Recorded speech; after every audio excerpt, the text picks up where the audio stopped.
I know what trending is better than anybody in the world. I've been trending my whole life. From the day I was born, I've been trending. I like the good publicity and I like the bad publicity. It all plays. Let's dive right into this explainer. Today, we're unpacking a really fascinating analysis of Donald Trump's psychological evolution and the highly specific playbook that built his empire and ultimately shaped his political career. You know, whether you followed his every move for decades or you just catch the headlines, tracing the roots of his strategy reveals exactly how he approaches the world. So let's get into it. Right out of the gate, this quote establishes the absolute core theme of our analysis today: a lifelong, relentless focus on attention and branding. For Donald Trump, the source material points out that visibility isn't just some byproduct of success, it's the fundamental goal. He's always understood the raw currency of attention. To see how this happened, we're mapping out his progression from his early days in Queens, New York, all the way to his highly unconventional impact on American democratic institutions. By following these stepping stones, we can see how a very specific set of rules, forged really early in life, was simply scaled up to the largest stages in the world. Okay, starting with Section 1, the drive to win. To truly understand his foundational years, the analysis says we have to look at the intense expectations set by his father, Fred Trump. Fred was an obsessively hardworking real estate developer in Brooklyn and Queens, and he instilled this deep, almost primal drive in his son to be a killer in business and to win at absolutely anything he did. It wasn't just about doing a good job, it was about totally dominating. And that intense ambition really started to thrive when young Donald was sent to the rigorous New York Military Academy at age 13. Interestingly, he actually excelled in this environment of strict physical discipline. The source notes he won medals for things like having perfectly made beds and the shiniest shoes, all while openly telling his classmates that he was absolutely destined for fame. Those early years basically cemented his core beliefs, which is brilliantly illustrated by one specific anecdote from the source. As a young man, he went to the opening ceremony of the massive Verrazano Narrows Bridge in New York. While there, he noticed that the man who actually designed the bridge sat completely ignored in the corner. For Trump, this was a light bulb moment. It taught him a vital rule. If you do the work but aren't the center of attention, you're a sucker. You have to fight for recognition. Which brings us to Section 2, fight and never fold. Fast forward to 1973. The Department of Justice hits the Trump Organization with a major lawsuit, presenting evidence of systemic racial discrimination in their housing complexes. Now, this is a pivotal moment because it perfectly illustrates his reflex to counterattack. He didn't settle quietly. He didn't apologize. Instead, he launched a massive $100 million countersuit directly against the US government. Now, the judge ended up dismissing his countersuit outright. But that mindset, that fighting is inherently more important than the legal reality, became a central pillar of his brand. As the text highlights, for Trump, the act of fighting always supersedes the raw facts of a situation. Ultimately, he was forced to strike a deal with the DOJ. The deal required operational changes and newspaper ads specifically welcoming minority renters. However, he proudly maintained and frequently boasted that the settlement required zero admission of guilt. He walked away feeling like a total winner because he never actually had to say he was wrong. Moving on to Section 3, crafting the fantasy.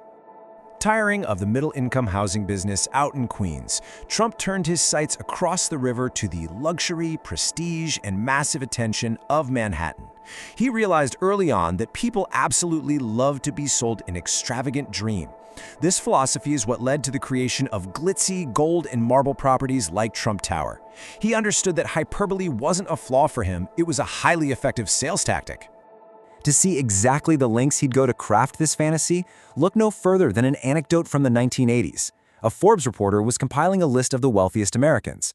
The source details how Trump actually called the reporter pretending to be a fictional executive named John Barron just to hype up his own wealth. He convinced Forbes he was worth $100 million, when in reality, he was worth about $5 million. It just goes to show that for him, shaping perception was far more crucial than the actual truth. 87. That is the staggering number of times he appeared on the front page of New York tabloids over a 15-year period. He expertly manipulated the press, feeding them juicy gossip about his marriages and his lavish lifestyle, making sure that even bad news fueled this larger-than-life persona. He learned the golden rule of his playbook: all press is good press, as long as it keeps your name in the spotlight. All right, Section 4, the licensing empire. So having built this fantasy, he expanded his brand from traditional real estate into absolute cultural ubiquity through the 80s, 90s, and 2000s. Just look at how eclectic this expansion became. Airlines, a board game, steaks, and even Trump's super premium vodka, which the text notes is pretty ironic considering he famously doesn't drink. Basically, he slapped his name on everything to project the image of a massive, unstoppable empire. But here is the most crucial takeaway regarding this empire. He didn't actually own most of these businesses. He didn't manage most of the buildings bearing his name around the world either. Instead, he smartly leased his image. This licensing model allowed him to pocket the profits of his fame and easily walk away unscathed when the ventures inevitably failed. His main skill, according to the analysis, wasn't traditional business management. It was aggressive self-promotion. And when his businesses were actually in serious decline in the early 2000s, reality TV swooped in and totally saved his image. The Apprentice allowed him to play the ultimate decisive boss on television, cementing this ruthless, hyper-successful businessman persona directly into the living rooms of millions of Americans for 14 seasons. Now this brings us to a really pivotal shift in our explainer today. We have to ask, what happens when you take a lifetime of marketing, media manipulation, and aggressive self-promotion, and you apply it to the ultimate stage of global politics? That takes us to Section 5, the political playbook. The source material argues that his entry into politics wasn't some kind of pivot at all.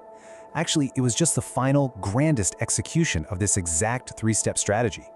He used his well-honed ability to inflame, dominate the narrative, and command the spotlight to completely disrupt the traditional political system in Washington.